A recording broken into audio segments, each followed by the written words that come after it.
nervous system, because as of last week the video failed to upload, and apologies for that. So as we start on the autonomic nervous system, we ideally usually divide it into three. So we have the parasympathetic, sympathetic, and the enteric nervous system. So the autonomic nervous system, from the word autonomous, means that by itself it's self-sustaining, that it doesn't need to be able to connect to another system. So it can be able to run on its own. Now, apologies for that. So let's continue. So the parasympathetic nervous system, as we had said last time, is usually looked at in four components. So the first component is the nucleus of origin. Then we look at the preganglionic fiber. We look at the postganglionic fiber, the position of the ganglia, and what is really important at times is looking at the cortical level. So let us start. So we are going to look at it in a craniocaudal fashion. And what I mean is you're going to look at it from the highest level in the cortex, then we take it all the way down to the level of the spinal cord. So let's start at the level of the cortex. So for you to be able to have an autonomic output, by autonomic output, I mean the innervation to your internal organs. So the internal organs run without control of your conscious system. So your lungs, your heart, your intestines, you don't control them consciously. And so the nervous system that controls them is the autonomic nervous system. And so there is a cortical area in the frontal lobe known as the orbitofrontal cortex that subserves this function. Now, the orbitofrontal cortex is usually linked to the limbic system, and the limbic system is the system in the brain that allows you to be able to process emotions. So that we'll see at the end of the day that emotional input is very key to autonomic output. That at the end of the day, your emotional state determines how well you rest, how well you digest, how you respond to fear, how you respond to anger. All that autonomic output deserves an emotional input. And so you'll find that the cortical level, what usually inputs the control of the parasympathetic nervous system will be the limbic system. So which parts of the limbic system are involved here? So we have parts of the limbic system that give rise to parasympathetic function. One is the septal nuclei. The septal nuclei are there for sexual functions, and so the parasympathetic nervous system is well documented to be involved in the sexual arousal. So the erection of the erectile tissues is usually due to, it's mainly a function of the septal nuclei. And then you also have hypothalamic nuclei that are involved with hunger, satiety, okay? So they will also have a link to the orbitofrontal cortex, because at the end of the day, what you want is for you to control your rest and digest system. And so for you to control that, okay, you'll need to have an emotional input. Then if you look at areas of the brain that are involved with reward, okay, especially when you talk about food intake as a system of reward, they will be in the limbic system. And so one of them is the nucleus accumbens. So all these limbic nuclei will link up and will take the information to the orbitofrontal cortex. And so the fibers now usually move downwards through what we call the corona radiata. And so as they go downwards, they will pass via what we call the internal capsule, and they will get to the midbrain and then all the way to the pons. And in the pons, they usually subserve a specific center known as the pontine micturition center. So you realize that one of the functions of the parasympathetic nervous system is involved in micturition. So micturition is basically your ability to form and store urine and then release or expel that urine. So that process of expelling urine is what we call micturition. And so there is within the pons a pontine micturition center.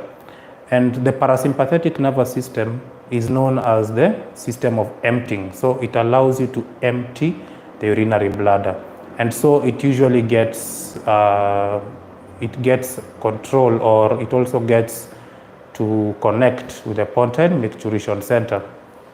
Now, interestingly enough, we find that when you look at the hypothalamus, apart from just the satiety, it also has an anterior nucleus that usually helps with the process of accentuating the functions of the parasympathetic nervous system.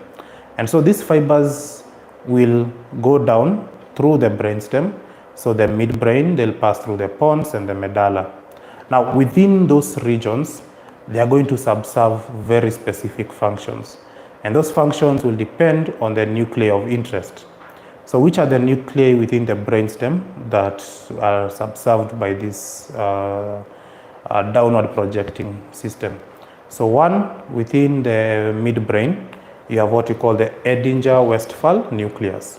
So the Edinger-Westphal nucleus is the nucleus that allows you to control the size of the pupil, okay? So it also allows you to perform what we call accommodation. So your accommodation reflex, your process of constricting the pupil is controlled by the Edinger-Westphal nucleus. And this is a part of the oculomotor nerve. And so the oculomotor nerve is one of the parasympathetic nuclei. And so one of the general visceral efferent nuclei within the midbrain becomes the Edinger-Westphal nucleus. Okay, so now we've captured one nucleus of interest within the midbrain. And then now when you go to the pons, you're going to have the superior salivatory nucleus. And so this one is subserved by the facial nerve. Okay, and then once you go to the medulla oblongata, you have the inferior salivatory nucleus, which is subserved by the glossopharyngeal. And then you have the dorsal vagal nucleus, which is subserved by the vagus nerve. And so those are the key nuclei that are parasympathetic within the brainstem. And so this activating system of the parasympathetic relies on those four cranial nerve nuclei that are known as general, visceral, efferent.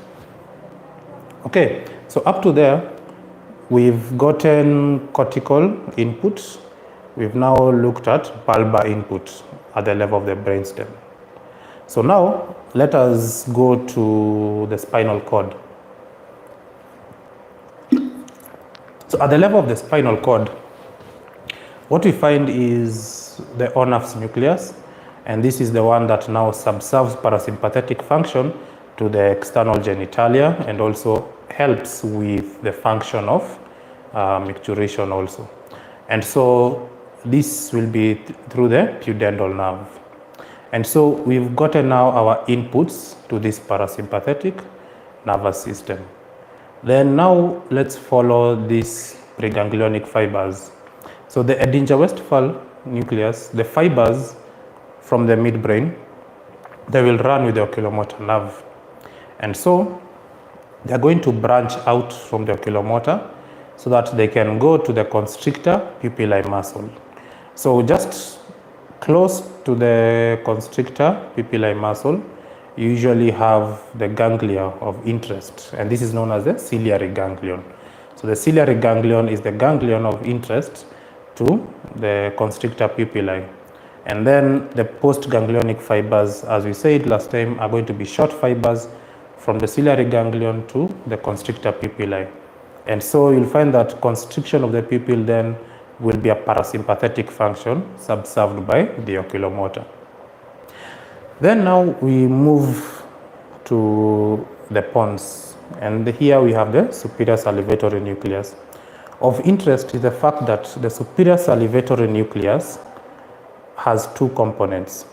It has the salivatory nucleus and the lacrimatory nucleus. So the salivatory nucleus for the facial nerve usually subserves the submandibular ganglion, and that submandibular ganglion gives innervation to the submandibular salivary gland and also the sublingual salivary gland.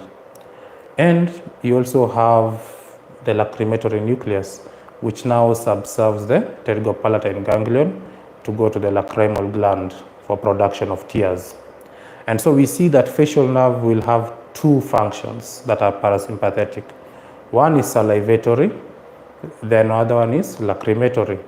And so through the so as it passes through the submandibular ganglion, it subserves the salivatory function.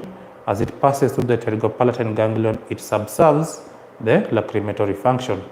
And so here we've seen the preganglionic fiber, we've seen the ganglia, and then the postganglionic fibers will be short fibers from the ganglia. And so the fibers that run to innervate your salivatory glands, these fibers are usually known as they are hitchhiking fibers that run with the lingual nerve. So usually it's chorda tympani, and then chorda tympani hitchhikes on lingual, and then so those branches are the ones that become postganglionic. And then for lacrimatory fibers, these are usually fibers that come from the zygomatic branches of maxillary. And so those zygomatic branches of maxillary are the ones that give you postganglionic fibers that go to the lacrimal gland. And so what is of interest is that these zygomatic branches are going to hitchhike with ophthalmic branches, okay? And that is because it's the ophthalmic nerve within the head region that gives the lacrimal nerve. And so at the end of the day, the zygomatic branches of maxillary need to hitchhike on the lacrimal branch so that you can be able to produce tears.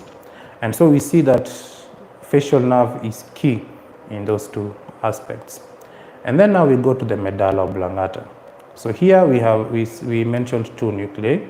So we mentioned the inferior salivatory and we mentioned the dorsal vagal nucleus. So the inferior salivatory is responsible for parotid gland activation, and so this one is subserved by the otic ganglion, whereas the dorsal vagal nucleus is responsible for almost all the functions, okay, of parasympathetic innervation that we hadn't mentioned. So when you talk about bronchoconstriction of the lungs, that's vagus.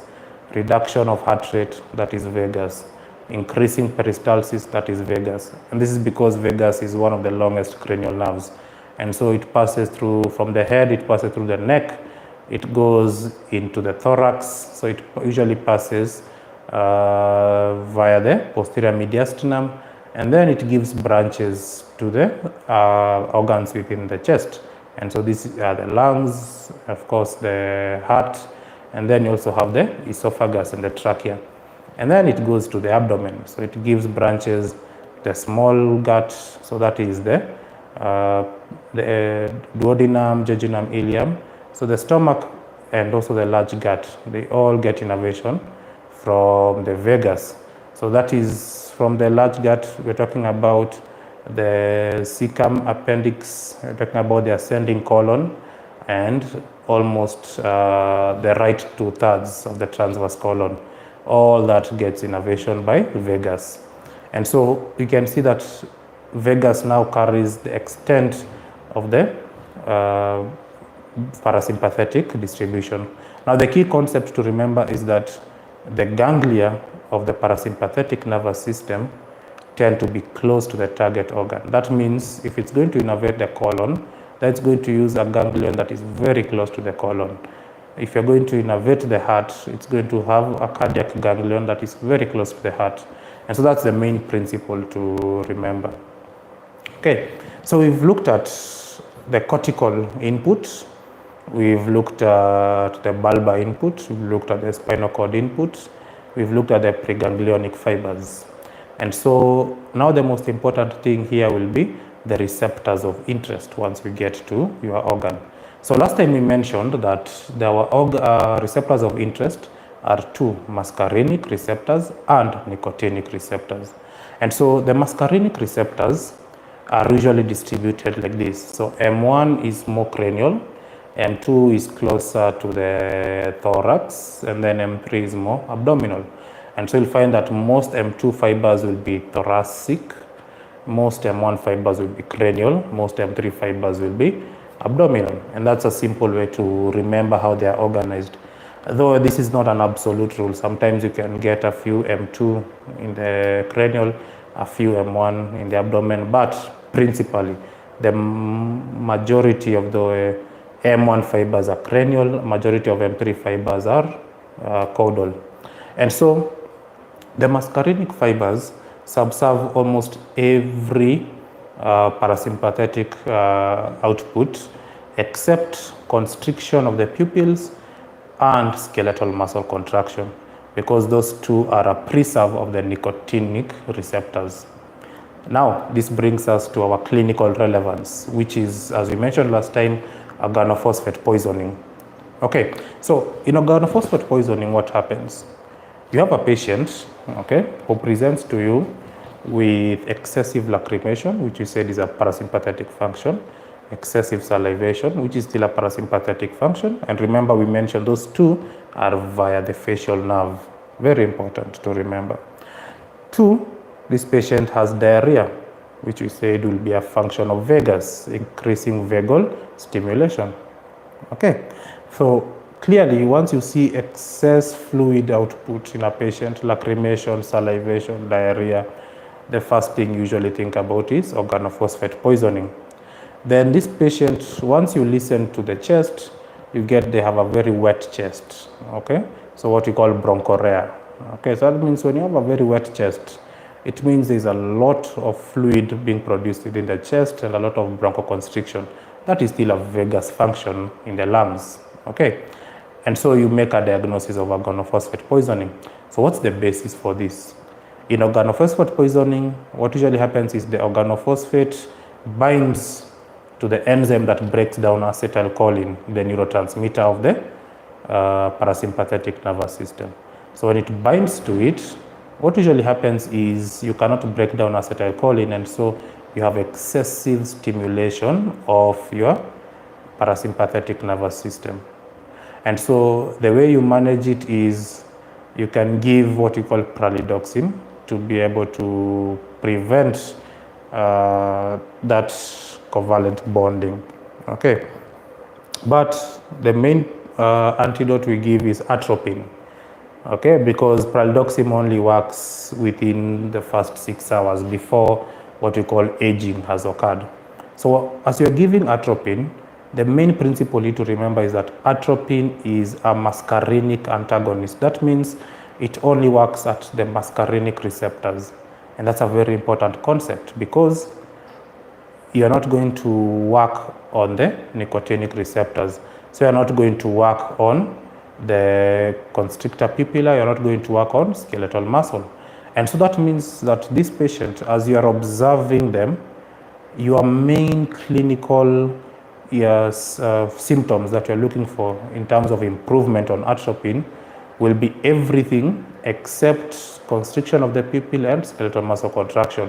So you are only interested in the chest being clear, the diarrhea clearing out, okay? You are interested in the reduction of salivation, lacrimation, and all that. And so that is the main principle clinically when you are treating a patient with organophosphate poisoning based on the understanding of the parasympathetic nervous system. So we can move on now to the sympathetic nervous system.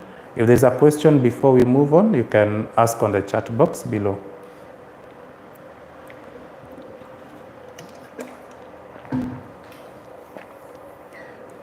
Okay, as there is no question, we can move to the sympathetic nervous system.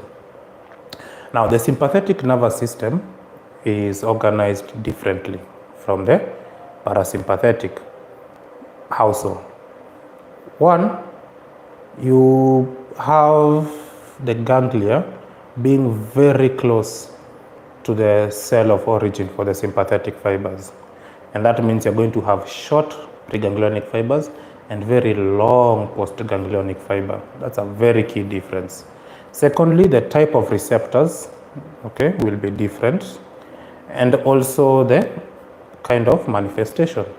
But they are more or less similar in terms of cortical input. So they still get information from the limbic system. Okay, so in the limbic system, our nucleus that tends to control the sympathetic nervous system is the amygdala. Now, the amygdala sits within the uncus, okay, of the temporal lobe.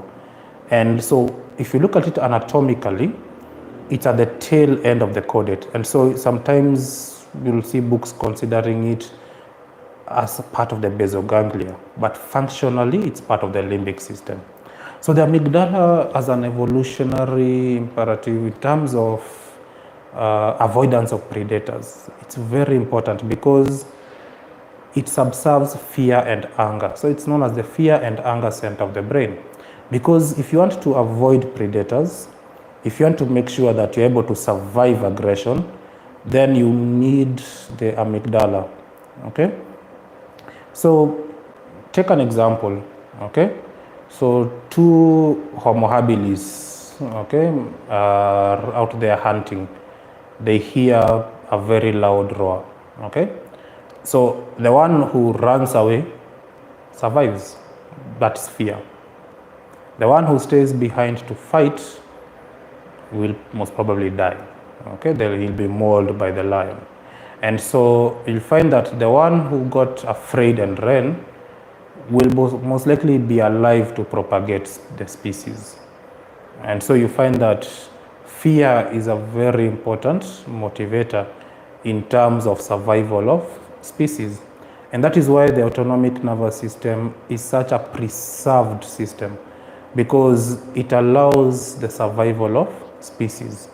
So the fear of predators, the avoidance of aggressors, allows the propagation of species, okay? And so once the amygdala processes this fear and processes this anger, the output now is autonomic. So it goes to the bit of frontal cortex, but the output is manifested as what? Increase in heart rate, sweating, okay? And then you have maybe dilation of the pupil, or those are sympathetic functions. Okay, so that means that the dilator pupillae muscle, the one that allows the dilation of the pupil, that mydriasis, will be a sympathetic function. Okay, that means that when you increase heart rate, that you are using the sympathetic nervous system. Okay, so cortical input, you have the amygdala, and then a bit of frontal cortex. Now, when you go to the hypothalamus, there's a nucleus known as the posterior nucleus, and that is involved in thermoregulation. And so this is the one that links to the set point within the hypothalamus. It's like a thermostat. So if you think about it, it's like an AC system in a room, okay? If the temperature is too high, you want to lower. If the temperature is too low, you want to raise it up. So the posterior nucleus is a nucleus of the sympathetic nervous system that allows you to control the temperature in the body. So right now there is a current heat wave going around. And so what happens is you have a lot of sweating that occurs. So that is part of thermoregulation. So if you look at the sweat glands, they're innervated by the sympathetic nervous system. And so that tells you that there has to be a higher center that controls that. And so that is within the hypothalamus. And so all these fibers now will run from the hypothalamus downwards all the way to the spinal cord. And so that tract will be known as the hypothalamospinal tract. So the hypothalamospinal tract will run from the hypothalamus to the spinal cord. And so it usually passes more lateral, okay, and that is why it's involved in the lateral medullary syndrome or Wallenberg syndrome. So it tends to run more lateral within the brainstem. And so it gets to the first thoracic segment of the spinal cord. So there's a center there known as the ciliospinal center of Burge. And so this center is one that processes hypothalamus spinal tract fibers.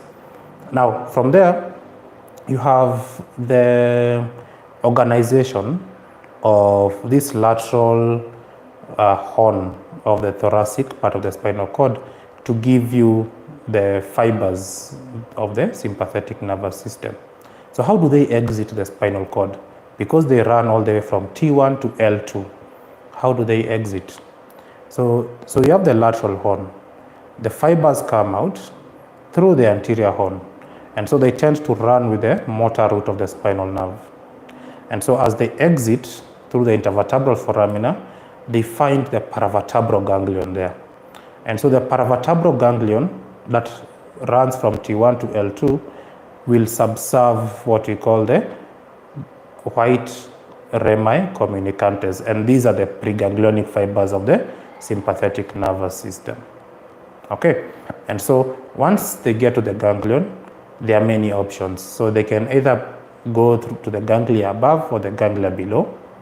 They can either exit with the spinal nerve, or they can exit and hitchhike on a blood vessel. So most of the sympathetic nerves prefer to hitchhike on blood vessels because remember, blood vessels go everywhere in the body, and so they can reach all their target organs that way. So one of the famous examples is the sympathetic plexus on the internal carotid artery. So whenever you're mentioning contents of the carotid canal, you have the internal carotid artery with its sympathetic nerve plexus. So that is one of the ways the sympathetic plexus goes back to supply the intracranial contents. Okay, so these postganglionic fibers will now be known as the gray rami communicantes because the preganglionic fibers are the ones that are coming out with the spinal nerve, so they are myelinated.